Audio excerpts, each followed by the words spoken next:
Nao wakazi katika kijiji cha Bumutiru kule Butula, kaunti ya Busia, wanahofia usalama wa maisha yao kutokana na miundo mbovu ya umeme. Kulingana na wenyeji, kikingi cha umeme kimeegemea upande wa barabara, hali inayohatarisha maisha ya wengi kupigwa na umeme. Inadaiwa juhudi za kufikia afisi ya Kenya Power Busia zimegonga mwamba licha ya wao kupiga ripoti bila mafanikio.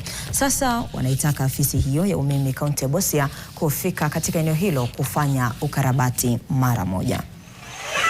Huu muti moto uko ndani na watoto wetu wanapita hapa wakienda shuleni, hata sisi wenyewe tunapita hapa. Tumekuwa na wasiwasi sana kabisa, hata watoto wakienda shuleni. Vile huu mti wa stima unaning'inia ni hatari sana kwa wapita njia wa njia hii. Tungeomba tu kama turekebishia watuletee zile concrete poles. Na si hapa peke yake, hizi miti zimeanguka katika area hii sehemu nyingi ambapo zinafaa zirekebishwe, ambapo asiposhughulikia mvua inayokuja mwezi wa 3 hii, tutakuwa na maafa katika area ya Kingandole hii.